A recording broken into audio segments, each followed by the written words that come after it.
Iniciando aqui mais uma mini aula de terraplanagem, projeto e execução. As nossas mini aulas, elas têm foco no empreendedorismo geotécnico. E o que nós entendemos por empreendedorismo geotécnico? Significa qualquer pessoa que vai fazer alguma coisa ligada à terraplanagem. Ela vai empreender alguma coisa ligada à terraplanagem. Ela vai empreender, ela vai fazer. Então pode ser o operador da máquina, pode ser o técnico, o topógrafo, pode ser que esteja envolvido nessa obra de terraplanagem, nesse projeto de terraplanagem. Desde o topógrafo, o projetista, o arquiteto que vai definir a implantação, né? Todos, dono do terreno, o dono da obra, o dono das máquinas, então o administrador, né? O que vai ver custos, todos, porque na verdade a visão nossa é trazer uma visão holística para os projetos e executar a terraplanagem. Então, tem esse objetivo de estar atendendo a toda essa gama que geralmente estão envolvidas na obra, projeto de terraplanagem, né? Então, nessa mini aula nós vamos falar sobre estabilização de taludes, estabilização superficial de taludes. Vamos separar aí de profundas das superficiais. Então, para você detectar isso, se é profunda ou superficial, há necessidade de uma inspeção na obra, né? Eu prefiro, nesses casos, fazer a inspeção, só que hoje nós temos o auxílio de celulares, de câmeras, de drone, né? Então, hoje eu consigo, através de uma inspeção, né, para que é mais econômica, nós pensamos em ir até o local, ainda mais se o local é longe da nossa residência, requer viagens de avião, enfim, de carro longas. Então, um voo com drone e um bom piloto de drone, sendo orientado por nós podemos estar pensando em ter a inspeção dessa forma. Nós estamos treinando, desenvolvendo isso nesses dias.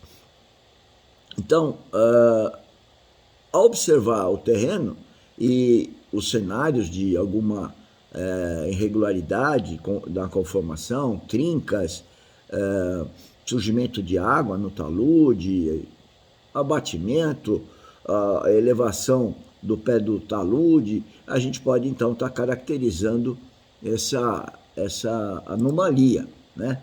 E essa foto que nós estamos colocando com relação a essa estabilização superficial, a gente deve primeiro entender o que é que está acontecendo, pode estar acontecendo, né? Então eu construí essa foto exatamente para mostrar algumas características do solo superficialmente, né? E isso está ligado à vegetação, né? Por isso que eu alternei aqui fotos onde tem a vegetação, tem uma camada já subterrânea de raízes e depois menos densa de raízes aqui para baixo. Então eu alternei essa situação, né? Tá aqui, com essa outra, um outro extremo, onde até tem alguma vegetação, mas eu não tenho raízes praticamente nenhuma. E isso pode fazer toda a diferença da estabilidade superficial. Inclusive, nesse aspecto, é muito importante ter o agrônomo, né, para conhecer bem que vegetação que nós temos aí e também que vegetação que nós vamos colocar se nós tivermos terrenos áridos, né, e terrenos que não tem muito humus, não tem matéria orgânica, como esse à direita, né? A situação é totalmente diferente e também passa pela agronomia, né? Eu entendo que isso daí não é só um problema de estabilidade geotécnica, mas é de vida, é bioengenharia, biogeotecnia. É onde entra o elemento vivo, que é a vegetação, que é um elemento de estabilização, deve ser considerado, por isso que eu falo biogeotecnia. que eu entendo que eu, junto com o engenheiro agrônomo, possa entender o que está acontecendo com a plantinha e usar as raízes da planta para estabilizar superficialmente esse talude. Então, essa foto tem que juntar a questão do solo com a questão das raízes das plantas que podem estar lá, ou que estavam, né? Porque pode ter havido uma ruptura, ou as que irão ser colocadas, né? E por isso que é muito importante nas obras de terraplanagem você separar os solos que tenha humus, que tenha matéria orgânica, que possa ser utilizado como lastro para exatamente essas vegetações. É lógico que nós podemos usar sistema de pregar, de prender e até de tela para poder estabilizar superficialmente esse terreno, esse talude, desnível, caso precise, depende do cenário, depende da planta, depende né? Também tem um problema quando é obra nova, você pensar em irrigar, né? Como vai irrigar esse talude, caso o período de chuva não seja adequado para naturalmente absorver a água da chuva, né? Então tem várias coisas envolvidas aí. E no caso de aterro, nós temos que lembrar também a sobrelargura. A sobrelargura significa que eu tenho que fazer a mais para cortar, para chegar na geometria desejada no projeto, para ir plantar uma gramínea, uma proteção vegetal no talude, caso a inclinação do talude permita, porque quando o talude é muito em pé, também já começa a ter que prender através de uma rede e de uma tela, né? Uma tela barata que vai degradar, mas que vai suportar aquela gramínea por um bom tempo até as raízes serem formadas. Aqui está mostrando uma situação que foi totalmente refeita, a parte superficial, a estabilização superficial, ou seja, aqui precisava ser inclinado, então nós usamos a solução reforçado, e aqui um aterro convencional para se encaixar no espaço disponível, né? Criamos aqui uma berma para drenagem e plantamos a grama. Podemos plantar a grama aqui sim, no aterro reforçado e no talude, no caso dessa ideia. Aqui é um caso onde que você tem água e, portanto, você não tem condições de fazer aterro, então você tem que escavar embaixo da água ou ensecar, se for possível,